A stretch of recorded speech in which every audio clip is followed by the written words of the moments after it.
I am with Captain Christopher Calloway, who's been nice enough to take us out to these marshlands. Are these the closest marshlands to the epicenter, if you will? Yes, ma'am. We're about 30 miles away. I'm so surprised, one, by the beauty of the landscape here. I mean, it's absolutely breathtaking, by the abundance of animals and wildlife. So what I'm wondering is, why haven't these, if you know, these marshlands been protected by booms yet? I'm not from the Coast Guard or the government agencies. I couldn't tell you. That's why I brought you here. This is my office. I mean, as beautiful as it is, I mean, this is where we do our job daily. Without this marsh, without this grass, without the roseau canes, we're done. It's just going to multiply it. You know, we've got to stop it now. We've got to get our hands out of our pockets. So let's go get them dirty for a change. Stop the leak. I mean, you got to start from somewhere.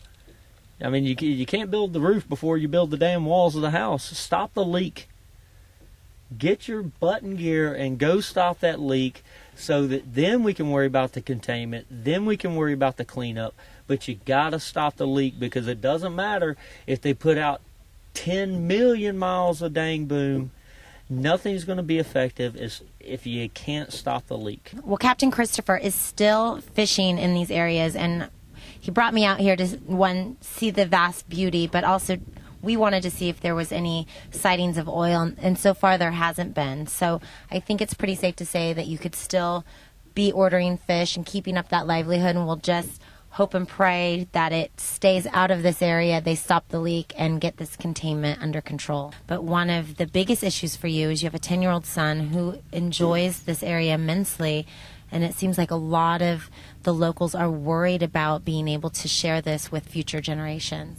Well, absolutely. I grew up fishing with my grandfather. That's why I chose this. I have a master's degree. I chose this for a reason, because I love it. He loves it. So I would rather see him have a place to go to 30 years from now, rather than let me keep my hands in my pockets and not do anything now. How many people are in your position, if you will, make their living off of coming out here daily to fish? Thousands. I mean, if you're not counting just Venice. I mean, this isn't just going to affect Venice. And this could potentially affect everyone from Venice, Louisiana, all the way to Pensacola, Florida, and beyond. If it gets in that loop current, it could affect the guys down in Key West. So you're talking about thousands and thousands and thousands of captains that make their living every day on the water. I mean, down to the guy that peels the shrimp, and down to the 16-year-old that works in the packing department, to the pricing of shrimp and seafood in New York. I mean, it's not just here. I think that's what everyone's ignorance is about. It's not just Venice. I mean, it goes way further than they even want to think about. Do you think we're doing enough? Do you think the government's doing enough to protect it? Absolutely not. No. They may be trying to catch up, but it's the same situation as before on any other major disaster. Everyone wants to stand around and point blame, and you know, we knew within 24 hours that this was going to be an issue, or BP knew, or I mean, they have some of the most intelligent engineers and chemists in the world, and you can't tell me that within 24 hours they didn't know, and they waited 10 days before they even tried to make a move.